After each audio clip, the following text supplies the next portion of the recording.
नमस्कार दोस्तों, आज की इस वीडियो में आपका बहुत बहुत स्वागत है। दोस्तों, आज की इस वीडियो में हम जानेंगे कि फेडरलिज्म क्या होता है, यानी कि संघवाद क्या है तथा संघवाद की क्या परिभाषाएं हैं। साथ ही हम जानेंगे कि एकात्मक सरकार यानी कि यूनिटरी गवर्नमेंट्स क्या है और संघीय सरकार, इन दोनों में अंतर जानेंगे। साथ ही इन दोनों की परिभाषाएं भी जानेंगे और कौन कौन से देश संघीय सरकार हैं यानी कि फेडरलिज्म देश हैं उसके बारे में जानेंगे और उनके साथ कंपेयर भी करेंगे कि उनके कॉन्स्टिट्यूशन में अपने कॉन्स्टिट्यूशन में क्या क्या डिफरेंस है, क्या क्या सिमिलर है।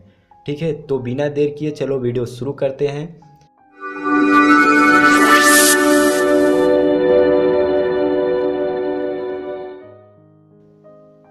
चलिए दोस्तों, सबसे पहले जान लेते हैं कि फेडरलिज्म यानी कि संघवाद शब्द कहाँ से लिया गया है। संघवाद शब्द को लैटिन भाषा के फोर्डस से लिया गया है, जिसका अर्थ होता है एक प्रकार से समझौता यानी कि कॉन्ट्रैक्ट, जिसे हम हिंदी में संविदा कहते हैं। यह संविदा या समझौता राज्य और केंद्र के मध्य होता है। इस बात को आपको ध्यान में रखना है। डिफिनेशन में यह बताया गया है कि वह शासन व्यवस्था जिसमें दो स्तरीय सरकार हों, ठीक है, तथा शक्तियों का आपस में विभाजन हो। आपको कंसेप्ट अभी क्लियर हो जाएगा। भारत, अमेरिका, रूस, ब्राज़ील, इन सभी देशों को हम संघवाद यानी कि फेडरलिज्म देश भी कहते हैं। ठीक है, ये देश फेडरलिज्म देश कहलाते भी हैं। भारत को ही एग्जाम्पल के तौर पर देख लीजिए। भारत में एक होता है केंद्र सरकार और दूसरा होता है राज्य सरकार। दोनों की शक्ति आपस में विभाजित होती है तथा जो राज्य सरकार होता है वो अपने राज्य क्षेत्र में कार्य करता है और जो केंद्र सरकार होता है वो पूरे देश पर अपनी शासन व्यवस्था को चलाता है। इस सभी शासन व्यवस्था को हम संघीय व्यवस्था भी कह सकते हैं तथा हम इन सभी ढांचों को हम संघवाद यानी कि फेडरलिज्म देश कह सकते हैं। ठीक है, जैसा कि अभी आपने देखा कि फेडरलिज्म यानी कि संघवाद देश वह देश होता है जिसके अंतर्गत दो स्तरीय सरकारें होती हैं तथा दोनों के कार्य अलग अलग क्षेत्र में बटे होते हैं। जो केंद्र होता है, केंद्र सरकार होता है, वह पूरे देश पर का मतलब अपना शासन व्यवस्था को चलाता है और जो राज्य होता है, केंद्र के अंदर जो राज्य होता है उसके मतलब अपने राज्य के क्षेत्र में कार्य व्यवस्था को चलाता है। ठीक है, जैसे कि एग्जाम्पल के तौर पर आपने भारत को देखा। ठीक है, अब बात करते हैं एकात्मक सरकार क्या है और संघीय सरकार क्या है। एकात्मक सरकार के बारे में पहले जान ले।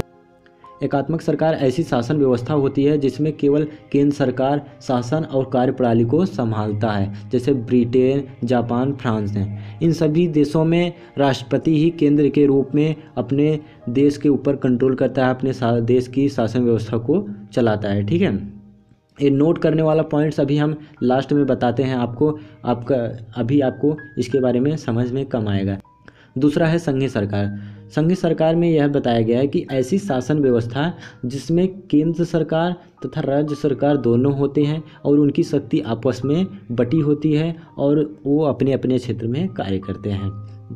ठीक है, जैसे भारत, अमेरिका, रूस, ब्राज़ील, इन सभी देशों में दो स्तरीय सरकारें होती हैं और इनके जो कार्य क्षेत्र होते हैं अलग अलग होते हैं। ठीक है, अब यहाँ पे जो भारत है, यहाँ पे आपको नोट करने वाला पॉइंट्स अब हम आपको बताते हैं कि जो भारत है इसमें दोनों शासन व्यवस्था के गुण पाए जाते हैं। ठीक है, क्वालिटी पाए जाते हैं। इसका मतलब यह है कि एकात्मक सरकार के गुण कब पाए जाते हैं, जब किसी मतलब कि राज्य में, भारत के अंतर्गत जब किसी राज्य में इमरजेंसी लागू होता है किसी कारणवश, ठीक है, तो वहाँ पे जो राज्य की शक्ति होती है उसे कुछ समय के लिए रोक दी जाती है। फिर वहाँ पे जो राष्ट्रपति होता है वहाँ पे राष्ट्रपति शासन लागू कर दिया जाता है और राष्ट्रपति पूरा कंट्रोल करता है। जब वहाँ पे सब नॉर्मल हो जाता है उस राज्य क्षेत्र में, तब राज्य अपना शक्ति शासन व्यवस्था फिर से चालू कर देती है।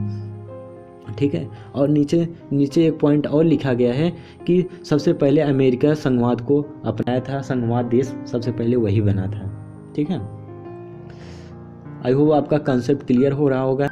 चलिए आगे देखते हैं। आगे हम अमेरिका और भारत के बीच कंपेयर करेंगे संवैधानिक तुलना में। ठीक है, इसमें पहला पॉइंट्स यह है कि भारतीय संविधान ने केंद्र और राज्य के मध्य शक्ति का विभाजन किया है तथा केंद्र सरकार को राज्य सरकार के अपेक्षा अधिक शक्ति का प्रावधान किया गया है। ठीक है, जबकि अमेरिका में ये शक्ति राज्यों को ही प्राप्त है। ठीक है, अमेरिका में जो राज्य हैं उनको शक्ति अधिक मिली है और केंद्र की अपेक्षा। ठीक है, और दूसरा पॉइंट इसमें यह बताया गया है कि अमेरिका में केवल राष्ट्रीय सरकार का संविधान लेखबद्ध है, मतलब कि जो राष्ट्रपति है उनका ही संविधान लिखी गई है। बाकी जो राज्यों की अपने अपने अलग अलग संविधान हैं, जबकि भारत में ऐसा नहीं है। भारत में एक ही संविधान है जो कि केंद्र और राज्य के ऊपर दोनों लागू होता है। ठीक है, इस बात को ध्यान में रखना है। और तीसरा पॉइंट यह बताया गया है कि अमेरिका कई राज्यों के बीच समझौता का परिणाम है। अमेरिका को अपने संवैधानिक प्रावधान में अगर कुछ नियम कानून में संशोधन करना होता है तो अपने सभी राज्यों की सहमति लेना पड़ता है उसे, और इसके अलावा वो संशोधन नहीं कर सकता है।